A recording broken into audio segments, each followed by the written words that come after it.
Hello and welcome to mini episode 107 of Real Life Ghost Stories. Before we begin, you might be asking yourself, why is this a mini episode and not a main episode? Well, there are two reasons for that. The first reason being that I'm currently away a lot.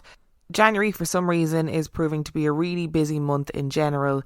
And I'm also working on some new content. Well, trying to work on some new content, which has proven to be quite difficult and taken up a huge amount of time. So main episodes will be back as normal, ASAP. And on a really selfish note, it does help to cut through the backlog of listener episodes. So it's a win-win. To kick things off this week, I would like to thank our newest Patreon subscribers. I would like to thank Gabby Lauk, Amy Crowling, Paulie, Jeremy Hunt, Diana Rock, and Hemi. Thank you so much for subscribing to the Patreon. I love you and I appreciate you every single day. And I have two spooky stories for you today. And the last story comes from the 6th of March 2021. And story number 1 comes from Dan. When I was in my final year of college, I worked as a waiter at a country club. It was a big old building with a banquet hall, dining rooms, a lovely golf course and a large basement where they stored beer and wine. My co-workers would talk about weird occurrences when going to the basement for beer and wine, being pushed from behind, seeing shadows, hearing voices. I'd been to the basement loads of times, and nothing had ever happened, so I didn't think much of it. I was kind of a party guy during college, and one night I decided to take a dropper of cannabis tincture my roommate had made before going into work. The tincture was marijuana and Everclear liquor mixed together. The night was already quite weird, and I was really feeling it when I was asked to get wine from the basement to restock the bar. I went down into the basement and almost instantly felt ill at ease. As I walked to the wine cage, I felt freezing cold. I saw a shadow move quickly across my line of sight, and when I turned my head, it was gone. This happened several more times before I ran out of there with a box of wine. I came upstairs and told two of my co-workers, "There's something down there, and it doesn't like me being down there," and asked them to make any future trips to retrieve wine for the night.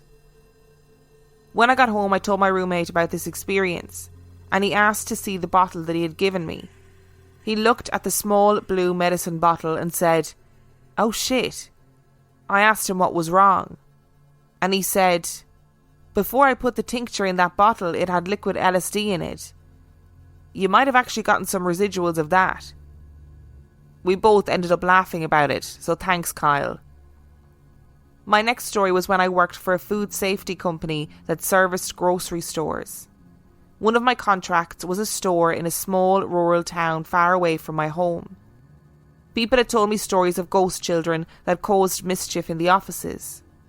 Chairs would spin when no one was in them, people would hear laughing and playing in the offices, and run in to find nobody there.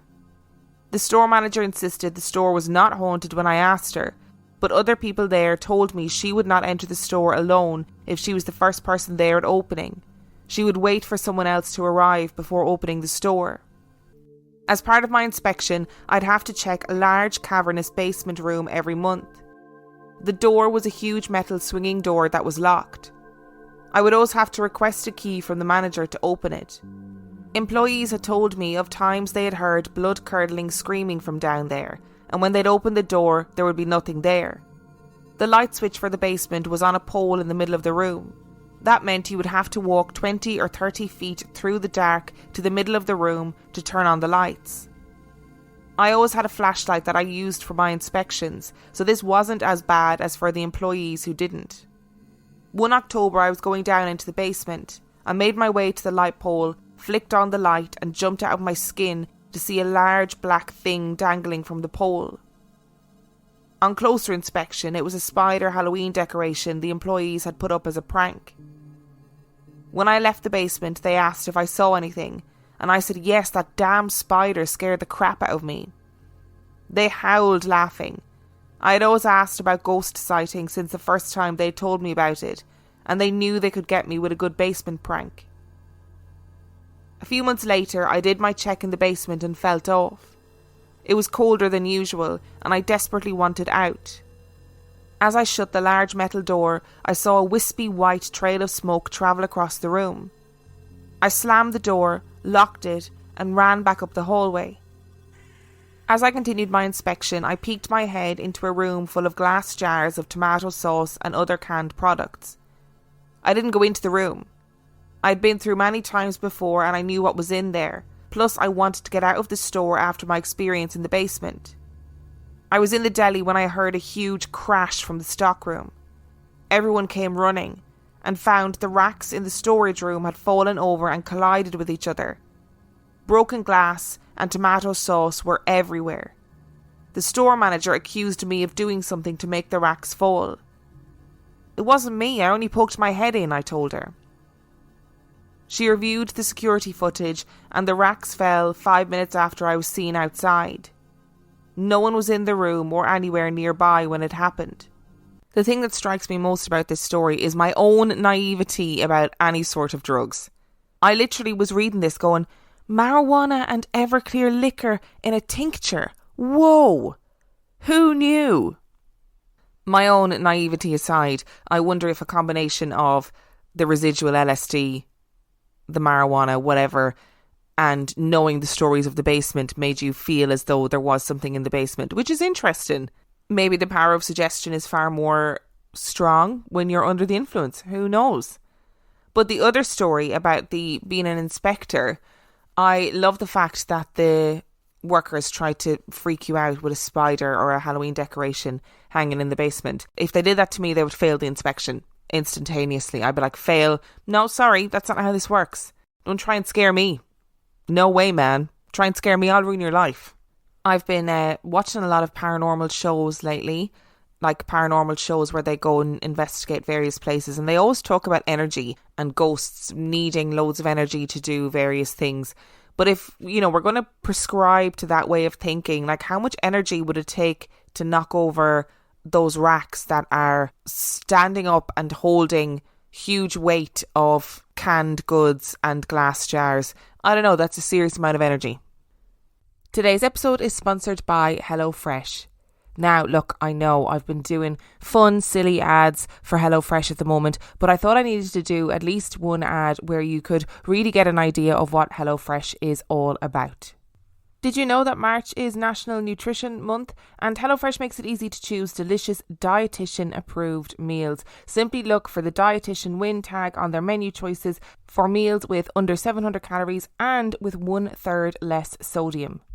And those aren't the only options, so you can choose quick cook, you can choose that your box is family friendly, carb smart, protein rich, vegetarian, pork free.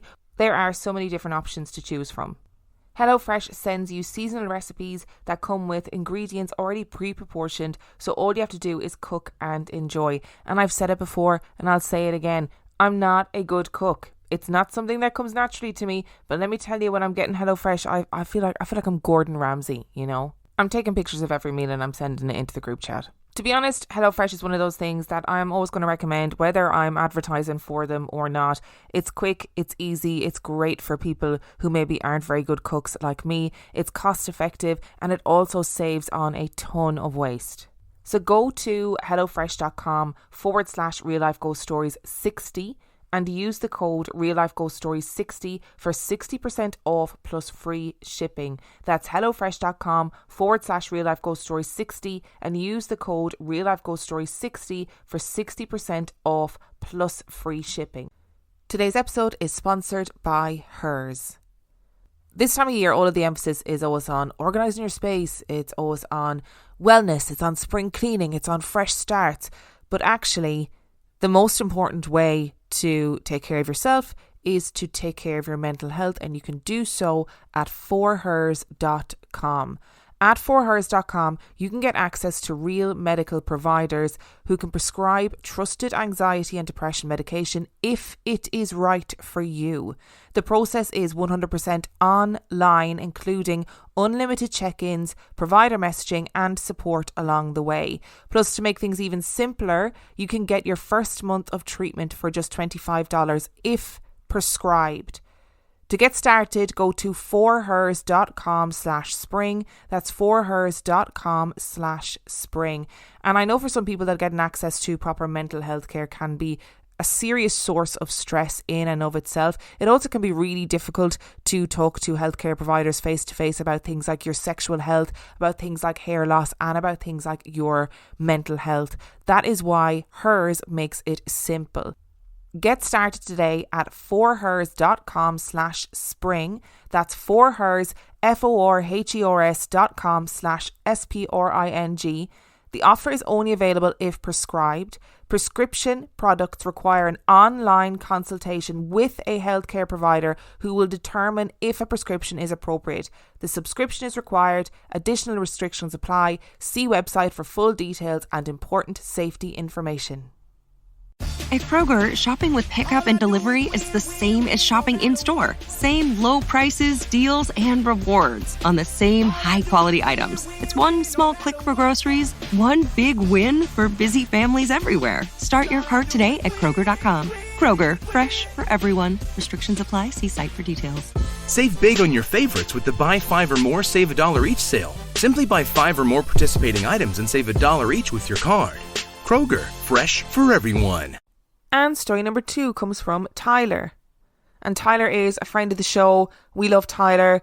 Tyler has a YouTube channel called Tyler is Terrified. And I don't know how many times I can say the name Tyler in one single sentence. But he does have a YouTube channel called Tyler is Terrified. Go and check it out. He interviews loads of scream queens. And even though he hasn't been active in a little while, it's definitely worthwhile checking it out. It's a question that transcends all languages, cultures, ages and religions. Do you believe in ghosts? In the sticky hot July of 2012, I found my own answer to that question. And the answer is yes. I had just graduated high school and was embarking on a new journey of self-exploration, identity, and a newfound sense of freedom. Away from the strict discipline of those teenage years in high school, I was ready to conquer the world. I was ready for a summer of fun. My 2 best friends at the time, Katie and Braden, had agreed to a road trip from our small hometown in rural Kentucky to my Aunt Mary's house in Cincinnati, Ohio. She would be gone with her husband and her daughter on a week-long trip, and had asked me if I would mind watching over the house and taking care of their 3 cats. Of course I agreed.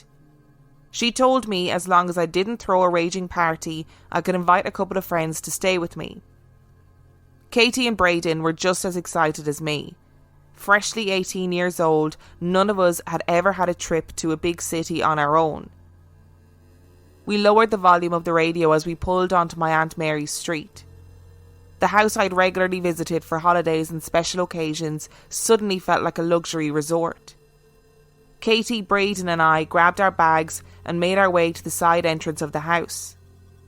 My aunt's house was a typical Cincinnati-style historic row house, like the one you'd see on Full House or any other 90s sitcom. A small alley between the houses provided a side entrance as well as access to their backyard. I grabbed the door key from under the welcome mat and we entered the kitchen. As I mentioned, it was the middle of July, and in the Midwest, that means one thing: hot, sticky humidity. And lots of deodorant. Their side entrance entered directly into the kitchen. Braden stepped in first and immediately turned to look at Katie and I, who were laughing about some stupid memory of our final days of high school.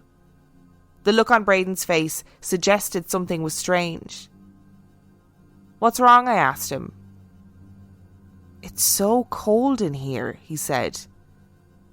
I quickly remembered my Aunt Mary telling me not to mess with the thermostat, as they didn't want an expensive electric bill in the middle of a heatwave. "Oh, this house is stupid old," I said. "Plus the curtains are drawn, so that's why." We shrugged it off and sat our bags on the kitchen floor. Braden suggested we find someone to buy us alcohol, since we were all underage. Katie, the true mom of the group, thought that it sounded too sketchy because we didn't know anybody here. As we contemplated risking it all for a week of unsupervised fun, a loud bang came from another room. It sounded like the living room down the hall, and we all looked at each other. I told him it was probably one of the cats knocking something over, wanting to reassure them that this trip was going to be fun. and then the static hit. It was a deafeningly loud, undebatable radio static. I remembered the surround sound radio and CD player my aunt had in her living room. It was 2012 after all, and I ran down the hall to see what was going on. In the small living room, my aunt's 3 cats were staring directly at the ceiling above them. Anyone who owns or has been around a cat knows that cats are prone to darting off when hearing loud noises or seeing strangers. They didn't budge. I turned to the radio system, which was one of those older models that greeted you with a digital message after powering it on, and was about to turn it off, when it suddenly changed stations to a crystal clear country song from the early 90s. A sad song. I pulled back a bit to figure out what exactly was happening. The music was so loud. Right before my eyes, the radio turns off and back on and displays a blinking greeting message. Hello. The radio turns back off. Goodbye. Confused but not necessarily shaken, I went back into the kitchen to tell Braden and Katie I thought the radio might be on its last legs and we should probably leave it off for the week. They laughed about it and Braden said, "This house is so freaking old." Later that night we decided to order a pizza and watch something funny on Netflix. We decided against asking a stranger to liquor us up. Half watching the TV and half reminiscing on our final days of high school, we were all in a giggly and light-hearted mood. It felt so nice to be away from our parents and to make our own rules for a week. Katie suddenly darted her eyes to the living room window beside the front door. My Aunt Mary always left the porch light on if she went on a trip, to prevent any sneaky burglars from seeing that our house was an easy target. I was confused and asked Katie what was wrong. She looked back at the window and said, "It looks like someone just walked past that window." And that's when we heard it the first time. An unmistakable thud and a creaking door. It was definitely upstairs this time. The 3 of us sat in silence and muted the TV. "Okay, which one of us is going to go and see what that was?" Braden asked, ready for a macho man fight. I presumed it was probably one of the cats again, but suddenly I didn't believe what I was thinking. Katie looked to her left and down the hallway that led back into the kitchen and informed me that all 3 cats were in there. We finally gathered enough courage to get up as a trio and look up the narrow staircase that led to the pitch-black second floor of the house. One by one we made our way up the staircase and immediately flipped the light switch, illuminating the upstairs hall. I leaned into the bathroom, flipped on the light, and immediately knew where the sound had come from. As bizarre as this might sound, there is a door directly across from the bathroom toilet. A door that is typically locked and never used. A door that leads to another staircase. A door into an unused, full-sized attic. Katie begged me not to explore any further, but the cold draft coming from the open door seemed to call me in. I leaned my head into the open doorway, pulled the string which lit up a single light bulb with no covering, but couldn't see beyond the attic steps. I quickly turned off the light and pulled the door shut. I thought we were just freaking ourselves out. The door must have just been unlocked and a draft had opened it. But I also realised that we've all heard that line in horror films. We went back downstairs and tried to enjoy our pizza and TV, but it was obvious we were all on edge. Eventually we decided it was time for bed. I would sleep in the furthest bedroom upstairs, Katie would sleep in the bedroom closest to the bathroom, and Braden would sleep on the sofa downstairs. We decided that the next morning we would go to Kings Island, a local amusement park, to blow off some steam and enjoy a day of roller coasters. We managed a few hours of sleep that night, but youthful adrenaline kept our minds racing most of the time. I woke up the next morning to Katie shaking my shoulders. I jolted awake and asked her what was wrong. She said, "It's Braden." and pulled me out of bed, making our way to the bathroom. We found Braden lying in a fetal position by the door leading to the attic. He was asleep. I leaned down thinking he was playing some sort of ridiculous prank. He opened his eyes and said, "I threw up all night. It's so cold in this house." I looked at Katie confused. It didn't feel cold at all. We helped him downstairs and got him onto the sofa again. That's when we saw the vomit lining the hallway to the kitchen. He had thrown up trying to find a downstairs bathroom, not realising there was only one upstairs. After we cleaned his mess, Katie and I, like any other immature 18-year-olds, decided we would still go to the amusement park. Braden assured us he would be okay, and that we should still try to have fun. A day of riding the roller coasters and checking in on Braden via text every few hours had us exhausted and ready to go back to my aunt's house. As we made our way back to Katie's car in the parking lot, Braden called us. "You need to get home as soon as possible," he said, obvious fear in his voice. We got into Katie's car and the engine sputtered. The car was completely dead. We were stuck at a now closed amusement park. After getting a jump from a random Good Samaritan, we were on our way back to the house. We again used the side entrance to the house and found Braden sound asleep on the sofa. I woke up and asked him if he was okay and why he needed us to come home. He gave us a confused look and told me he didn't know what we were talking about. Frustrated, I said, "You rang me and told me to get home as soon as possible. What's wrong?" He then pulled out his phone and showed us his call records. "I never called you. What are you talking about? I'm feeling fine anyway." Thinking he was yet again trying to trick us, I pulled out my phone to show him my call records. And that's when I saw that there was no call from him. Katie choked back tears. "What is happening?" she asked, overwhelmed at the bizarre start to our trip. Katie wanted to get a hotel and suggested that we ditch the house and go home early the next day. Braden and I agreed that we should stay in the house another night, trying to explain away the strange happenings.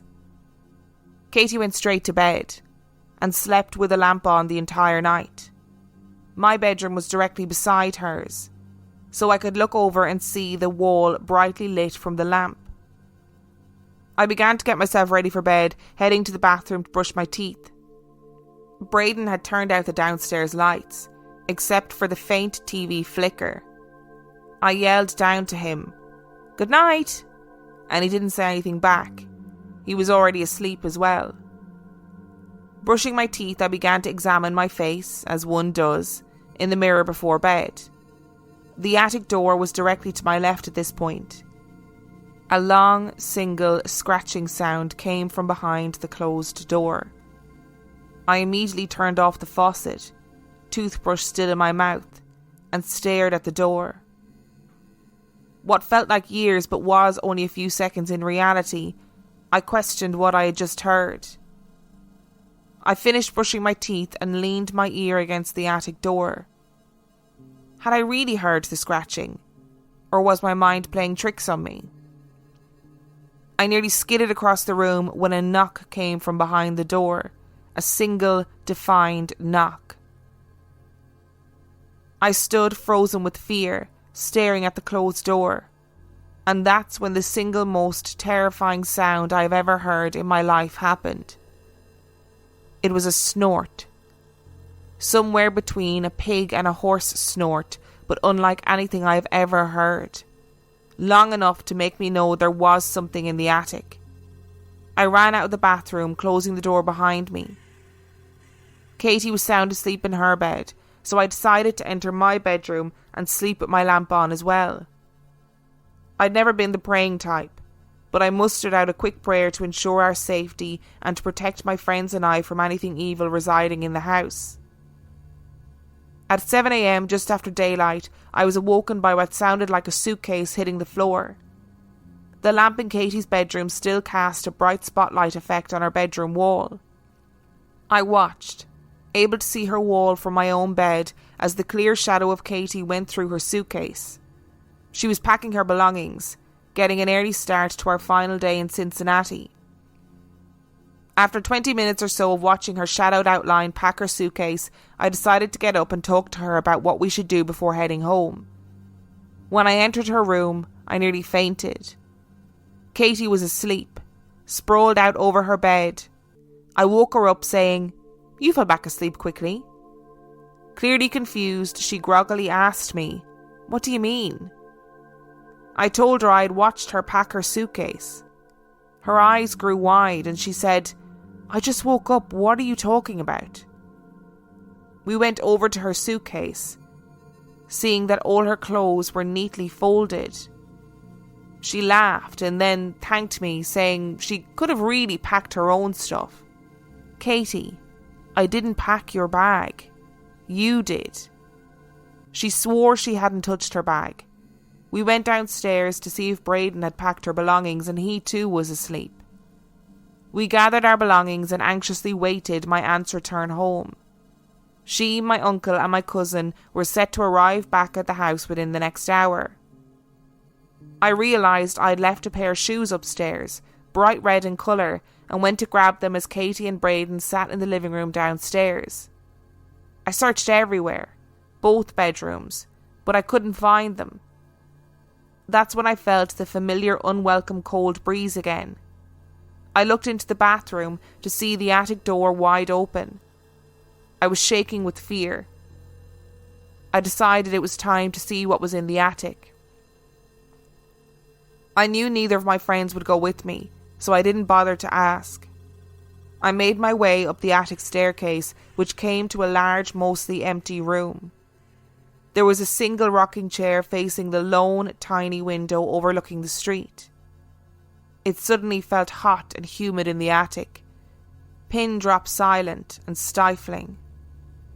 Next to the rocking chair was a single painted portrait in an ornate paint-chipped frame. The portrait was a little girl, and she was sad. Her solemn expression was only amplified by her large baby blue eyes. The portrait had to have been from the early 1900s. I left the attic, shut the door tight, and was about to make my way downstairs to explain to my friends what I had just found, when I saw my pair of red shoes sitting in the hallway, perfectly positioned next to each other, in the centre of the hallway. I grabbed them, shaken, and ran downstairs. You're never going to believe what I was cut off by the landline telephone ringing. There were only 2 landlines in the entire house, one in the living room and one in the kitchen. The phone rang twice and was picked up by the answering machine. Static, and then heavy breathing. We sat in silent horror, clearly contemplating if what we were hearing was indeed really happening. The answering machine suddenly cut off mid-breath. Another thud from directly above our heads. The attic. We, along with my aunt's 3 cats, stared at the ceiling for what felt like an eternity. My Aunt Mary called my cell phone to tell me they were pulling onto the street and would be home in a couple of minutes. She asked how the week had gone. I didn't know how to ask her this, but I finally mustered up the courage. "Have you ever felt like your house is haunted?" I asked, immediately regretting the words, thinking she would make fun of a young teenager afraid to be alone. Without hesitation, she said, "Yes, in the attic. Why?" No record has ever been found of the little girl in the portrait, or why the portrait was ever there to begin with. They say demons manifest themselves as friendly beings sometimes, tricksters. What I experienced in my aunt's house was not friendly, and it did not want strangers in its house. My aunt eventually moved a year later, citing too much bizarre activity in the house to feel safe. She would later tell me her daughter had seen an old woman staring at her from the dark corner of her bedroom one night, the same bedroom where my friend Katie had slept. My aunt would also later tell me a bright light sometimes woke her up in the middle of the night, hovering above my uncle's sleeping body next to her. Another night, my aunt had felt something sitting on the edge of her bed and brush against her feet. My grandmother, my aunt's mother, eventually had to move in with them as her health was declining. She too claimed to experience something. She had seen a little girl with bright blue eyes standing in the corner of her bedroom. The house is now a rental property, and I live a few minutes away. Sometimes I take walks by the old house to see what's changed over the years. There are always new tenants. Oh, there's so much going on in this story, but the first thing I'm going to mention is that amazing feeling when you are a teenager and you're finally getting those little bursts of freedom. And I loved the line in Tyler's story about feeling like the house was a mansion, because you're suddenly in a house that's yours for a week. There's no rules, no adults, you can do whatever you like, and it does make anywhere feel like paradise. Just loved it. Made me feel really warm and like, oh yeah, I remember those days. What is less good is then the static. What is it that's so scary about static? It's such a scary sound. Like, I hate the sound of static in horror films. I hate when they're doing paranormal investigations and they use that spirit boxy thing. Like, I hate the sound of it. It really freaks me out. I think because it's so nondescript that my brain really struggles with it and finds it really scary. It definitely seems like, though, whatever was in this house was desperately trying to communicate with you, whether in a good way or a bad way. And I'm just desperate to know what was in the attic, of course. That's the big thing about this story, is what was in the attic. Why was the attic not being used? Why was there like a chair and a picture of a girl in the attic? I'd love to sit down with your aunt and be like, okay, you need to tell me everything that you know. Every single thing that you know. Like, what packed Katie's bag? Was that a, I'm going to be really kind and helpful and pack your bag? Or was that a pack your bags, I want you to go kind of thing? Either way, it's terrifying. I don't think I'd be particularly thankful if a ghost packed my bags, even if the intention was good. Thank you so much for listening to today's stories. Thank you to Dan and Tyler for sending in your story. Remember, the last story came from the 6th of March 2021. If you would like to find out anything about me, you can do so by looking up reallifeghoststoriespodcast.com.